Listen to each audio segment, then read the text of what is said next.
Bienvenidos todos a este tercer día del 17º Encuentro de Centros de Cultura y 10ª Jornadas de la Familia. Les agradecemos el continuar con la transmisión de la emisión a quienes nos acompañan en línea y también agradecemos a los presentes.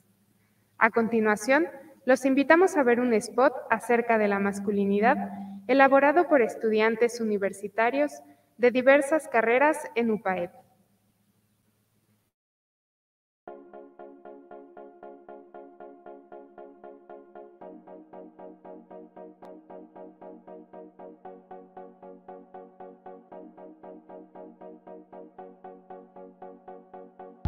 En mi opinión, la masculinidad solamente representa la manera en la que me gusta que las demás personas se refieran hacia mí. Por ejemplo, que utilicen pronombres en masculino o de la manera en la que hablan hacia mi persona. La segunda instancia, a mí no me gusta acuñar este concepto de vivir mi masculinidad. Creo que hemos aprendido a lo largo de la historia, alrededor de todo el mundo, que atribuir ciertos roles de género a las diferentes personas solamente ha causado conflictos y desvaríos personales, tanto emocionales como psicológicos, como sentimentales. Y la verdad es que esto se ha visto no solo toda la vida, sino que en todas partes. Igual creo que hemos escuchado estereotipos, principalmente estereotipos de género, en todos lados desde que crecemos, tanto en casa como en la escuela, como en el trabajo, en la radio, en la televisión. Y creo que estos estereotipos solamente han hecho que se predetermine la conducta de algunas personas por lo que les han dicho o lo que han escuchado y dejen de sentir o emocionarse como estas personas quisieran hacerlo en realidad, solamente que están siguiendo un estereotipo, un estigma social. Y siguiendo hacia esta tercera pregunta, recapitulando un poco históricamente las típicas conductas generalizadas sobre lo masculino y lo femenino, creo que es importantísimo rescatar que existe un dinamismo mental entre ambas partes. Creo que no es correcto definir una persona inclinada hacia alguna o hacia otra, porque creo que es una dualidad muy interesante a las personas que tenemos que tomar en partes iguales, justamente para tener un desarrollo como persona orientado hacia el bien común. Creo que es importante que tomemos lo mejor de cada una de las partes que nos enseñan y aplicar en la vida diaria justamente para aportar un bien a la sociedad. Y bueno, además de esto, creo que es importante que así como hemos desarrollado tanto la tecnología, como la gastronomía, como la arquitectura, como la ciencia, es importante también hacer una revolución en los términos sociales. Creo que es momento de escribir y plantear nuevos tipos de masculinidad, y creo que también es importante hacer una revolución en todos esos términos sociales para generar una estructura social mucho más armónica, mucho más pacífica y mucho más funcional. Muchas gracias.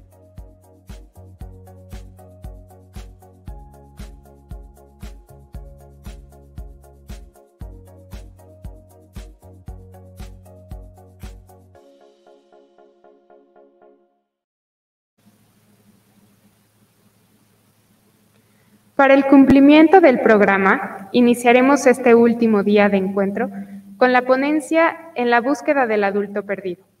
Para ello agradecemos a Monseñor Melchor Sánchez de Toca por aceptar la invitación y acompañarnos en esta jornada. Él es subsecretario del Consejo Pontificio de la Cultura, filósofo por la Universidad Complutense de Madrid, teólogo bíblico por la Pontificia Universidad Gregoriana de Roma. Demos la bienvenida a Monseñor Melchor Sánchez de Toca.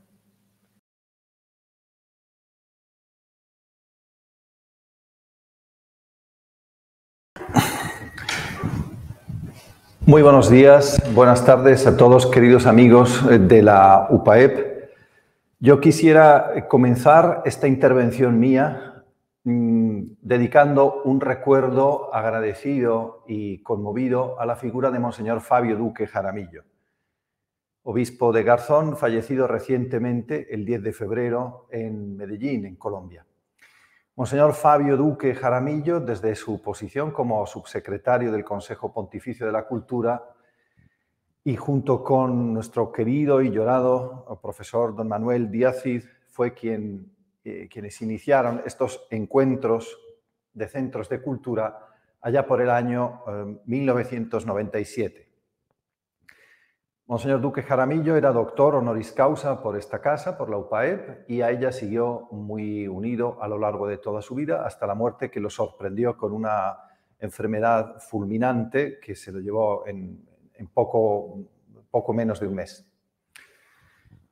Con estas palabras comienzo mi intervención y, siguiendo el hilo de los recuerdos, quisiera, para explicar el tono de lo que voy a decir más que los contenidos, recordar algo que decía otro personaje ligado a esta casa, a la UPAEP, el cardenal Pupart, presidente del Consejo Pontificio de la Cultura desde 1982 hasta el año 2007, a propósito del concilio.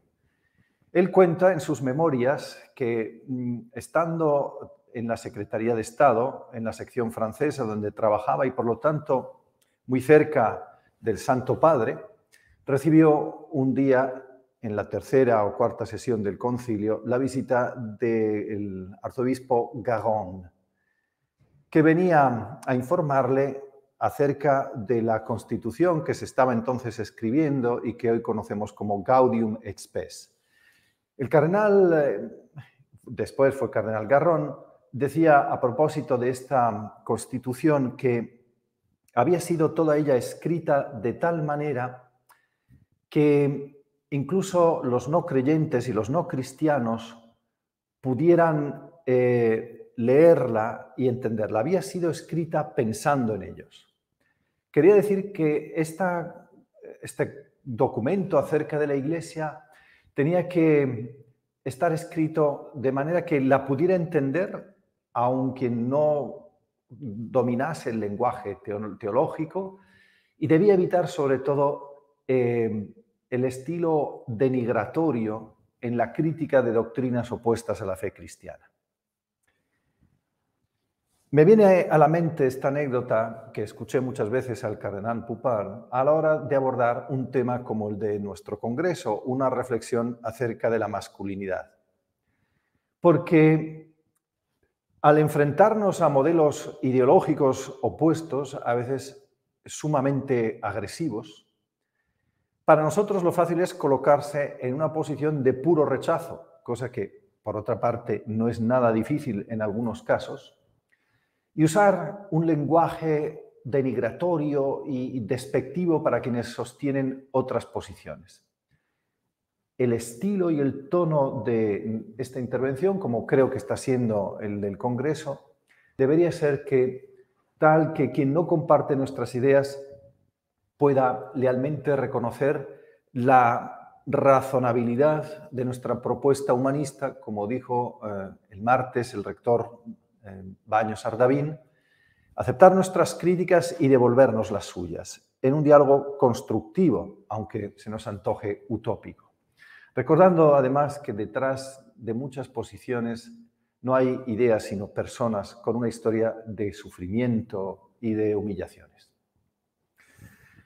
Hecha esta premisa, a lo largo de mi exposición quisiera mostrar en una serie de pasos la pregunta acerca del ser humano. Y en primer lugar, yo creo que habría que constatar el paso del estupor admirado a la confusión. Hace unos 3000 años, un poeta orante describió toda su admiración hacia la obra de Dios, la obra cumbre de Dios, que es el ser humano, en lo que conocemos como el Salmo 8, que la tradición judía y cristiana atribuye al rey David, un salmo que conocemos todos. Cuando contemplo el cielo, obra de tus manos, la luna y las estrellas que has creado, ¿qué es el hombre? Enosh, para que te acuerdes de él. El ser humano, Ben Adam, para mirar por él. Lo hiciste poco inferior a los ángeles, lo coronaste de gloria y dignidad, le diste el mando sobre las obras de tus manos, todo lo sometiste bajo sus pies. Este poeta desconocido se maravilla ante el ser humano. Hoy, casi 3000 años después, nos preguntamos también qué es el hombre, qué significa ser humano, es ser varón. Pero más que el asombro estremecido del poeta, lo que sentimos es una gran confusión. Las fronteras de lo humano parece como que se desdibujan desde dos frentes simultáneos. Por una parte, la frontera que separa al hombre de los animales se va desdibujando. Cada vez más son las legislaciones de los estados que atribuyen derechos hasta hace poco reservados a los hombres, a los animales. Prohibición del maltrato animal, tutela de la dignidad animal, protección de especies en peligro e incluso derechos jurídicos, la personalidad jurídica, de manera que algunos animales pueden legítimamente heredar bienes de sus amos y sus dueños. ¿Qué es entonces el ser humano? ¿En qué se diferencia del animal? ¿Es una simple diferencia cuantitativa de grado o es una diferencia cualitativa? Contemporáneamente, las fronteras de lo humano se difuminan por otro lado. El avance de la inteligencia artificial va también erosionando la distancia entre el hombre y la máquina. Y quizá no esté lejos el día en que una máquina sea indistinguible de un humano. Todos nosotros hemos hecho preguntas a Siri o Alexa, se pueden mantener conversaciones y nos divertimos tomando el pelo a estas voces artificiales que son inteligencia artificial. Algunas películas recientes afrontan el tema de una máquina capaz de superar el test de Turing y por lo tanto indistinguible de un humano. Una máquina que sería capaz de engañar y de matar, que, como había intuido 2001, la Odisea en el espacio, parece ser la nota característica de la especie humana. ¿Qué es entonces el ser humano? Y si ya parece arduo responder a esta pregunta, la tarea se vuelve ímproba cuando tratamos de responder qué significa ser varón y mujer, si es que significa aún algo. Para responder a esta pregunta, ¿qué significa ser varón, qué significa ser mujer?, hay diversas respuestas. Una de ellas, que se afirma con fuerza últimamente, que ha permeado el lenguaje humano hasta nosotros, son las teorías de género, de gender theories o los estudios de género. Esta teoría de género, en el fondo, proclama la radical distinción entre el sexo biológico y el género. El género sería una pura construcción social y cultural independiente del sexo biológico. La pregunta, por tanto, que nos hacemos ahora es: ¿varón se nace o se hace? Como sabemos, es Simone de Beauvoir, la compañera del filósofo Sartre, quien decía: mujer no se nace, se hace, como la frase central del manifiesto feminista. Con ello quería decir que el puro dato biológico incide hasta un cierto punto en el desarrollo de la personalidad de la mujer y que, en cambio, son los elementos sociales y culturales los que determinan la feminidad, el ser mujer. El debate propuesto por la de Beauvoir en realidad es tan antiguo como el hombre. Es la pregunta acerca de la relación entre la natura y la cultura, naturaleza y cultura, nature and nurture en inglés. El peso que tiene el elemento innato, por una parte, la genética, y el condicionamiento social, la educación y la cultura, por otro. El mito del buen salvaje, de Jean-Jacques Rousseau, y Tarzán, en el fondo, no son más que intentos de responder a esta pregunta. ¿Qué es lo que realmente nos hace humanos? ¿Es el instinto, la genética o la educación y la vida social?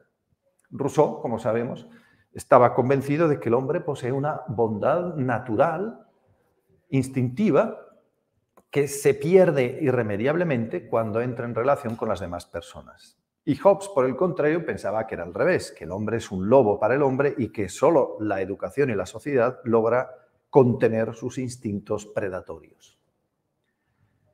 Es difícil determinar en qué medida influyen la naturaleza y la cultura en la formación de la personalidad humana. En el caso que nos ocupa, esta distinción es fundamental, porque hasta anteayer, en términos históricos, toda la humanidad, en sus diferentes épocas y ambientes culturales, ha dado por supuesta la distinción biológica fundamental entre varón y hembra. Y que esta distinción biológica determina, a su vez, de manera fundamental, el carácter, la condición masculina y femenina. Por supuesto, todos estaban de acuerdo en que el ambiente social transmite imágenes, estereotipos, modelos ideales acerca de lo que debe ser un chico y una chica, expectativas culturales. Recuerdo aquí una canción de Miguel Bosé, que famosa en mis años de juventud: los chicos no lloran, tienen que pelear. Este estereotipo social se transmite a través de la literatura, de la música, la canción, el arte. Pues bien, esta presuposición fundamental de la humanidad ha sido radicalmente puesta en discusión por las gender theories, que, como sabemos, es un término acuñado por John Mooney y desarrollado después por otros autores. John Mooney, en la exposición de la teoría de género, afirma la prevalencia absoluta de la sociedad sobre la naturaleza, de la educación sobre la genética. Según él, el ser humano nace en una condición de indiferenciación social, a pesar de que presente un sexo biológico.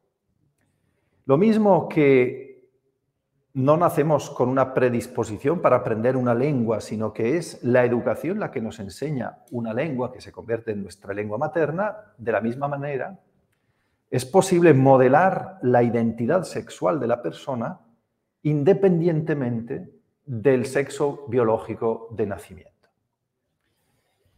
Introdujo para ello la distinción fundamental entre sexo y género, como sabemos, primero en un ensayo del año 1955 y después en su obra más famosa, Hombre y Mujer, Chico y Chica, junto con la psicóloga alemana Anke Erhardt.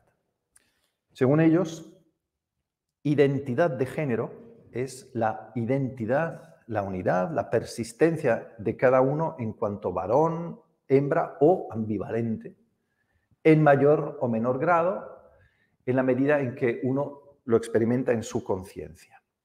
Y dicen, la identidad de género es la experiencia privada, la percepción propia del rol de género, y el rol de género es la expresión pública de la identidad. No siempre coinciden la identidad de género y el rol de género, ni tampoco el género con el sexo biológico. Sexo y género son dos realidades diferentes. El sexo se caracteriza por atributos físicos, el género por elementos psicológicos. La identidad sexual no está determinada por la biología, aunque normalmente coincide, sino por la educación y la cultura, el predominio de la cultura sobre la biología. Como sabemos, el elemento central del estudio de Mooney fue un caso, el famoso caso de Joan, un gemelo homocigótico, educado desde niño como mujer, socializado como mujer, vestido como mujer, que acabó actuando en público como mujer, asumiendo una identidad femenina. Para él, mientras que su hermano, educado como varón, mostró siempre una identidad sexual masculina. Para él era la prueba de que la educación es más fuerte que la biología.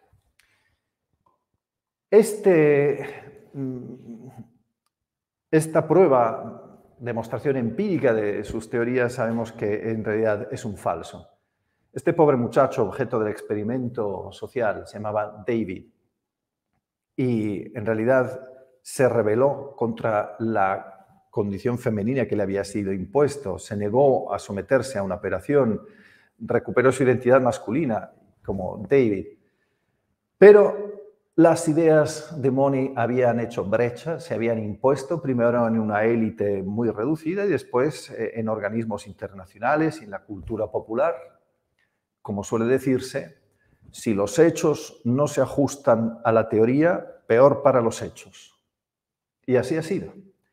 Estas ideas, el mismo lenguaje, las categorías de Money, han impactado en la cultura popular hasta el punto de que hoy género se ha convertido en un término habitual que usan todos corrientemente.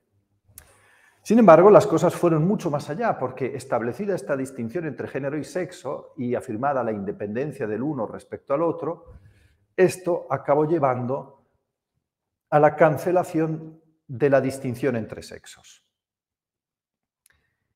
Estudiosos posteriores a Money, Fausto Sterling y sobre todo Butler, van más allá. En realidad, dicen, la dualidad sexual biológica es solo aparente. Es una imposición de categorías nuestras, un esquema binario que hemos aplicado a la naturaleza que en realidad no presenta esta dualidad binaria, sino un continuo donde en un extremo está lo puramente masculino y en otro lo puramente femenino, pasando por todas las gradaciones intermedias, en proporciones variables. Consecuentemente, si no hay un sexo determinado biológicamente, tampoco puede haber límite para la determinación de género, que tiene que liberarse de la prisión del esquema binario. Hablar de varón y hembra, de hombre y mujer, no tiene ya realmente ningún sentido. El género es fluido o fluido, es el nuevo ideal de la gender fluidity. Todas las combinaciones parecen posibles. Se puede ser biológicamente varón, tener un género femenino, atracción sexual por hombres o por mujeres y experimentar sentimientos románticos solamente hacia hombres, hacia mujeres o indistintamente. No hay alguna limitación a la determinación de género.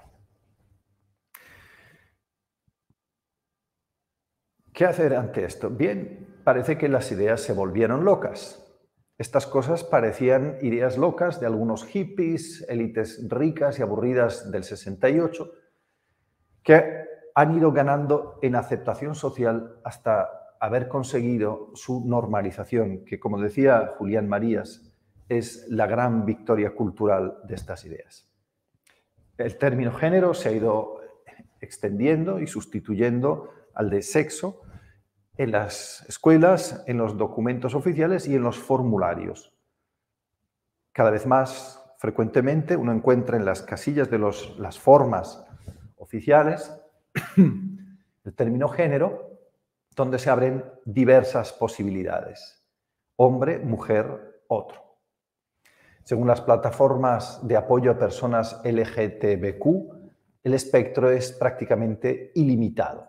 Las identidades de género posibles no se limitan a 3, ni a 4, ni a 5. No existe algún límite. Estas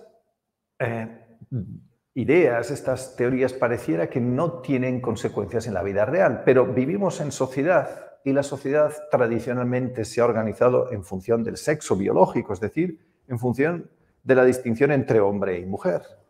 Hay baños para hombres y baños para mujeres, cárceles para hombres y cárceles para mujeres, por no hablar del deporte, donde la vieja distinción entre varón y mujer es fundamental. Y así se llega a situaciones auténticamente surrealistas que parecen sacadas de una novela de Kafka. Me detendré algún tiempo en exponer las consecuencias de ideas que se enloquecieron. Por citar un caso reciente, vale la pena mencionar aquí la historia de una nadadora transgénero de la Penn University que está pulverizando todos los récords femeninos en el campeonato de la Liga de Colegios de Estados Unidos. Leah, que antes era varón y competía en el equipo masculino, inició su transición médica bloqueando la testosterona y asumiendo estrógenos para feminizar su cuerpo. con lo que sus marcas deportivas disminuyeron notablemente, pero aún así sus tiempos siguen superando enormemente el de sus nuevas compañeras de equipo, las cuales, lógicamente, han elevado una protesta. Una de ellas, Cynthia Millen, abogada de los derechos de las mujeres, denuncia esta situación. Dice ella: a las mujeres transgénero se les debe permitir competir en el deporte femenino, pero siempre que puedan demostrar que han mitigado las ventajas atléticas que conlleva la pubertad masculina.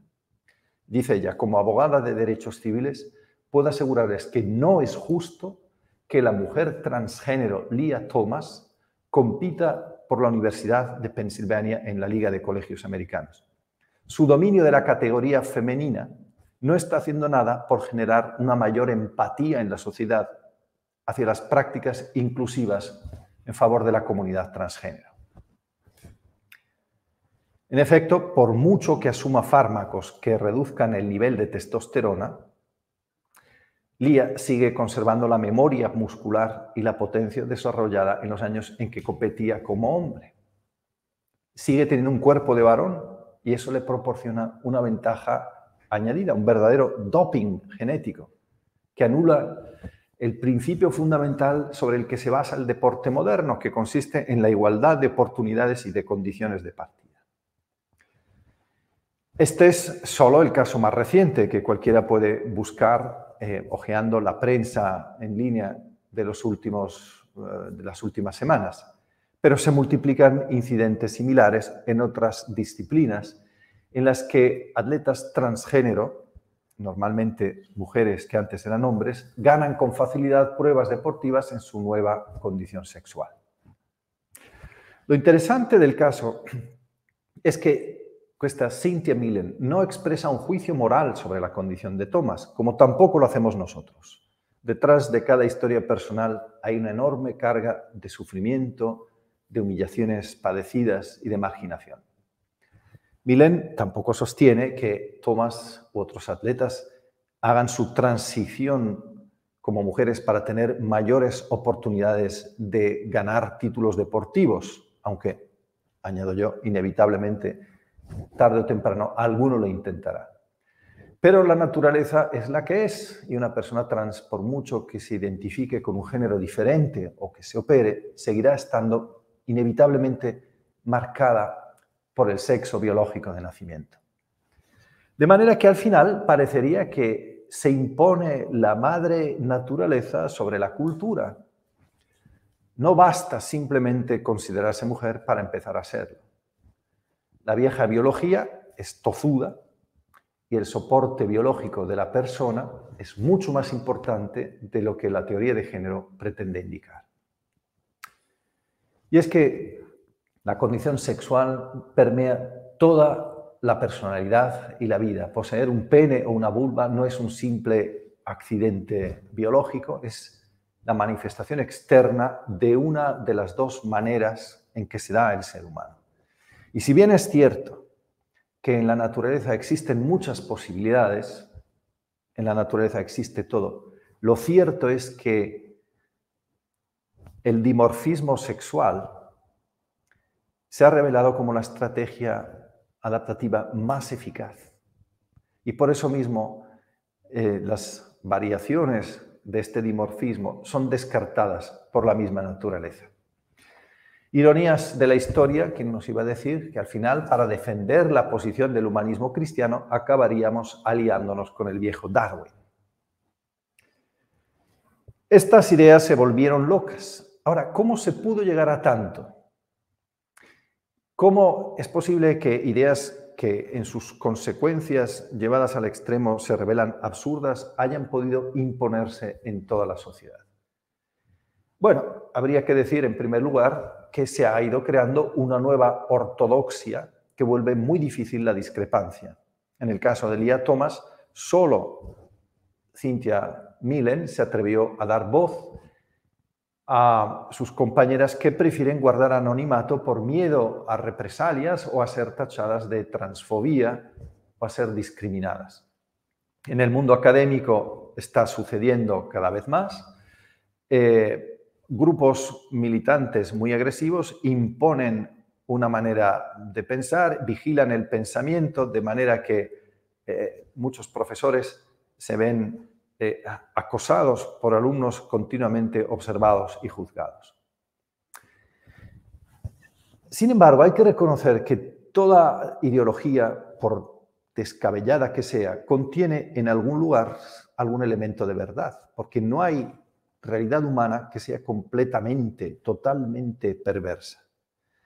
No hay idea, por loca que sea, que no tenga algún destello de la verdad eterna. Si en el siglo pasado lograron imponerse ideas totalitarias que dieron lugar a regímenes opresores y criminales, si lograron despertar el entusiasmo y la generosidad de jóvenes en todo el mundo, indudablemente es porque contenía en sus reivindicaciones algunas exigencias reales, razonables, lo cual no quiere decir que el sistema en su conjunto estuviese radicalmente mal orientado. En el caso en que nos ocupa, es evidente que si las teorías de género se han difundido, lo han hecho gracias a la imposición de una propaganda de Estado machacante que recuerda tristemente los ejemplos de adoctrinamiento ideológico del pasado. Pero indudablemente contiene alguna verdad. Y esta verdad es que efectivamente ser varón o mujer es más complejo de lo que pensábamos. Varón y mujer, es cierto, se nace, pero también se hace. Es indudable que existe un rol de la sociedad y la cultura que modela la identidad sexual masculina y femenina. Y si bien es verdad que hay que denunciar la arbitrariedad del modelo culturalista, en el que prácticamente no hay ningún límite a la voluntad del individuo que puede definirse como quiera, tampoco podemos sostener un naturalismo biológico que sería igualmente empobrecedor. Sobre todo, es bueno recordar que no se trata de volver al pasado, de reforzar los estereotipos masculinos de otros tiempos, de desempolvar el viejo machismo, justamente criticado por el feminismo y por personas con sentido común. Por lo tanto, la cuestión será pensar o repensar más bien el modelo de varón para nuestro tiempo. Pensar, crear y desarrollar nuevos relatos y paradigmas acerca de la masculinidad, modelos con los que identificarse. ¿Dónde están, pues, los varones? La desaparición del varón y sobre todo del varón adulto. A esta confusión generalizada que hemos descrito se añade la pérdida de la identidad social del varón que ha traído el nuevo contexto económico y social. ¿Cuál es el papel del varón en la sociedad y la familia?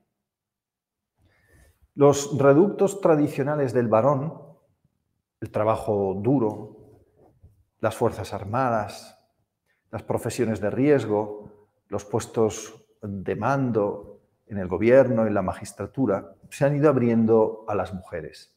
Y aunque ciertamente la presencia de mujeres en algunos campos es minoritaria y aunque sigue habiendo mucha discriminación, sobre todo en algunas sociedades, en principio no hay ámbito que esté vedado a la mujer en la sociedad actual. No hablo ahora del ámbito sacramental, que tiene una lógica diferente. Las mujeres, por lo tanto, en principio desempeñan o pueden desempeñar los mismos trabajos que los hombres, incluso trabajos duros, trabajos extenuantes o trabajos de riesgo. Pero además han mantenido los roles tradicionales dentro de la familia. Ocuparse de la casa y de los hijos, cuidar de padres y ancianos enfermos. En muchos lugares la mujer regresa del trabajo, cansada, frustrada por problemas ligados a la vida profesional y tiene además que dedicarse a cuidar la casa, cuidar de los hijos, preparar la comida, tratar de los problemas de la hija adolescente, asistir a reuniones de padres en la escuela y todavía consiguen sacar tiempo para dedicarlo a tareas de voluntariado, hacer cursos de formación, dedicarse a miles de disciplinas y además gestar y dar a luz hijos. Los varones se han ido adaptando a esta nueva situación y hoy es normal compartir tareas domésticas que otros tiempos estaban reservadas a las mujeres. Los varones también cocinan, algunos con mucho éxito, lavan y planchan la ropa y llevan a los niños a la escuela. Pero la impresión es que el varón hoy no sabe bien cuál es su rol en la sociedad contemporánea. Las mujeres hacen todo lo que ellos hacían antes, al menos en principio, pero ellos no hacen todo lo que ellas hacían. ¿Qué le queda al varón? ¿Para qué sirve? Tenemos un indicador muy interesante de este cambio de paradigma en el cine, que es el gran modelador del imaginario colectivo en nuestro tiempo y a su vez el gran reflejo de los cambios sociales. Si nos fijamos en algunas de las películas de acción de mayor éxito en los últimos años, nos damos cuenta de que el rol de protagonista que tradicionalmente se asignaba al varón, donde la mujer tenía un rol únicamente de acompañamiento del varón, como un costoso elemento decorativo, hoy en cambio se asigna a la mujer. La mujer es protagonista en las películas de acción, pero desempeñando roles tradicionalmente masculinos. Pensemos en los últimos episodios de la saga de Star Wars, Juegos del Hambre, Mad Max. La protagonista supera las pruebas combatiendo, manejando armas, manejando los puños, características que en otro tiempo eran típicamente masculinas, sin renunciar a elementos característicos o al menos tradicionalmente asociados a la mujer, la seducción, la inteligencia, y sin esconder tampoco la fragilidad, las lágrimas, los sentimientos y las emociones.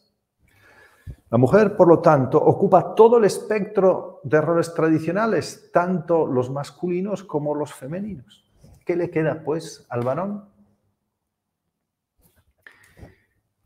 En un contexto de separación radical entre sexo y fecundación, parece que al varón le queda únicamente la misión de aportar los gametos necesarios para la fecundación.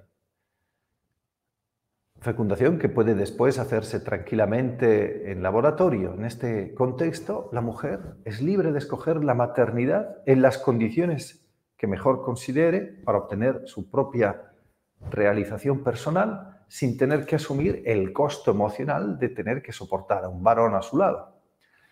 Las eventuales exigencias afectivas o urgencias sexuales se pueden resolver con partners ocasionales, relaciones de corta duración que no dejan huella en la propia vida. El varón desaparece. Y esto tiene consecuencias muy importantes. Veamos las consecuencias. En primer lugar, es comprensible, aunque no tolerable, que esta situación cree una profunda desestabilización del varón, que se ve desplazado hacia la marginalidad. Muchos de los episodios de violencia contra las mujeres responden a esta lógica, si se puede llamar así, irracional. Ante el sentimiento de exclusión, de irrelevancia en la vida, se reacciona con la violencia criminal y homicida. Nos hallamos, por tanto, como ante la descomposición del modelo tradicional del varón. ¿Habrá vida después de la ruina de este modelo? Añadamos a este elemento de violencia en la desaparición del varón otro que es igualmente importante, es el adulto que nos falta. Es normal también que en este contexto se produzca una relación de infantilización del varón. La única misión del varón parece consistir en proporcionar a la mujer material genético con el que concebir un hijo. La imagen, la falta de un modelo social compartido lleva a refugiarse en la violencia o en la infantilización, el síndrome de Peter Pan. A lo largo de la historia de la humanidad, el modelo acabado de humanidad ha sido el anciano o la anciana, depositarios de la sabiduría de la comunidad, cargados de experiencia humana y por ello capaces de ofrecer consejo y ayuda. Al joven se le decía, no te preocupes, un día tú también serás anciano, podrás guiar a la comunidad, podrás ser respetado. Hoy se ha invertido exactamente esta expectativa vital. El modelo ideal es el de la juventud. Al adulto se le dice, no te preocupes, tú también puedes ser joven y disfrutar de la vida. Al adolescente se le dice, no crezcas, no quieras convertirte en un adulto. Y así vemos a hombres maduros, en torno a los 50 años, comportarse como adolescentes, irresponsables, buscando el momento fugaz, sin preocuparse por las consecuencias de sus acciones. Son como adolescentes, pero con poder económico. Visten como jóvenes, hablan como jóvenes, se comportan como tales. Una legión de Peter Pan.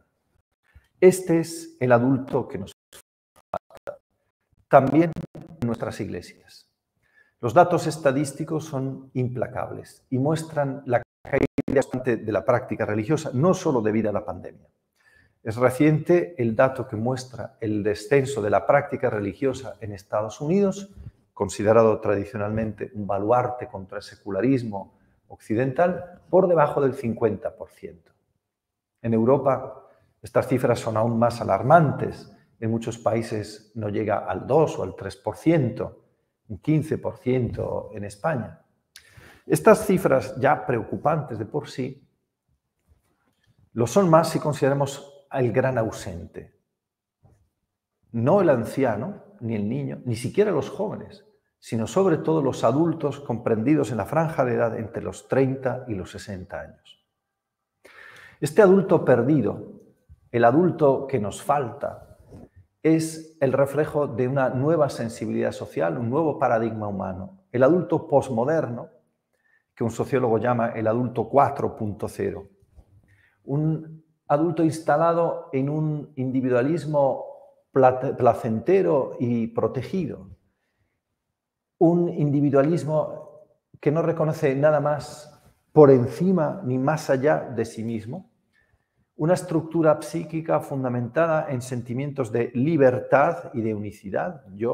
Mi yo es único, no puede haber límite a los deseos que yo tengo. Encerrado en una pequeña esfera de autonomía subjetiva, caracterizado por la ausencia de trascendencia, la ausencia de la verdad, la pregunta fundamental por la verdad, ausencia de límites y ausencia de moral en favor de un vitalismo hedonista, sin compromiso civil o político. Queridos amigos, vamos acercándonos al final. La tarea urgente es convertir a Peter Pan, salir en busca de este adulto perdido y convertir a Peter Pan. Yo me doy cuenta de que es mucho más fácil hacer un diagnóstico y denunciar lo que está mal que proponer modelos alternativos. Todos somos capaces de criticar, elaborar una propuesta razonable y razonada que recoja las instancias de nuestro tiempo y, a la vez, se inspire y continúe el modelo del humanismo cristiano, es otra cosa muy diferente. No basta con condenar, no se trata de proponer volver al pasado, el viejo machismo está muerto, gracias a Dios, y nadie sueñe con una vuelta al pasado. Pero necesitamos desarrollar un nuevo modelo de varón. El varón adulto y responsable, el que falta en la sociedad, en la familia y en nuestras iglesias. Existe un modo de ser persona que llamamos varón, la identidad sexual está condicionada por la biología, pero va más allá de ella. Este modelo no es único y puede realizarse de formas muy diferentes, pero últimamente la estructura psíquica de la persona, su afectividad, su inteligencia cognitiva está inevitablemente condicionada por su condición biológica. El principio de la sabiduría consiste en aceptar la realidad. Necesitamos varones adultos en la sociedad y en la Iglesia.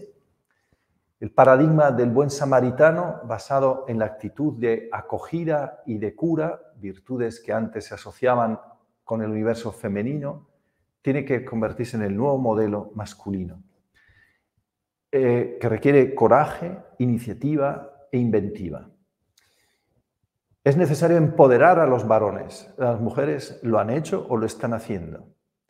Es necesario empoderar a los varones para que, sin renunciar a la energía vital de la juventud, recuperen la alegría de la responsabilidad y la confiabilidad. Muchas gracias.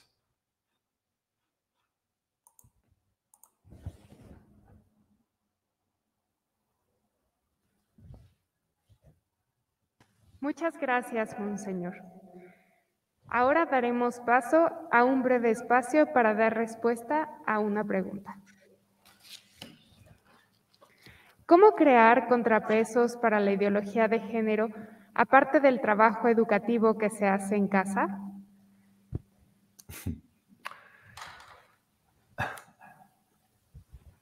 Bueno, esta es la pregunta del millón. Primero porque no solo la ideología, sino la misma terminología de género se ha extendido tanto que llega hasta la escuela y hasta los formularios de la administración pública. Bueno, yo creo que también hay batallas que están perdidas antes incluso de empezar a pelearlas. Yo creo que el gran desafío consiste en proponer un modelo masculino que sea atractivo y que hable a los hombres de nuestro tiempo, que recoja los anhelos propios de nuestra sociedad, en los que indudablemente el deseo de libertad y la juventud ocupan un puesto muy importante. Yo creo que además del paradigma del buen samaritano, sería bueno recuperar un modelo masculino, hablo ahora para nosotros católicos, que el Papa nos ha propuesto este año, que es precisamente San José, una figura casi marginal. San José como modelo de masculinidad, un modelo posible en la familia, Porque indudablemente es en la familia donde se asimilan fundamentalmente los roles con los que uno se identifica. Si desaparece de la familia un varón adulto, el niño, el muchacho, no tiene con quién confrontarse. Si no hay... los abuelos muchas veces ya no viven en la familia, de manera que el niño crece sin un modelo masculino de referencia. Y yo creo que esto es fundamental.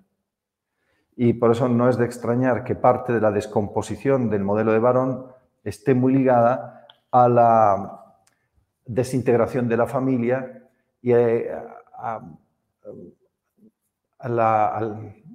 familias que se deshacen y se recomponen en formas de geometría variable, donde el hombre está siempre en una posición marginal. Gracias por compartirnos esta plática, Monseñor Melchor Sánchez de Toca. Continuaremos ahora con la ponencia en modalidad virtual, un ejercicio hacia el futuro, Antropología de la Familia, impartida por el doctor José Manuel Domínguez Prieto, a quien presento con una breve semblanza. Doctor en Filosofía por la Universidad Complutense de Madrid, director del Instituto de Familia de Orense y del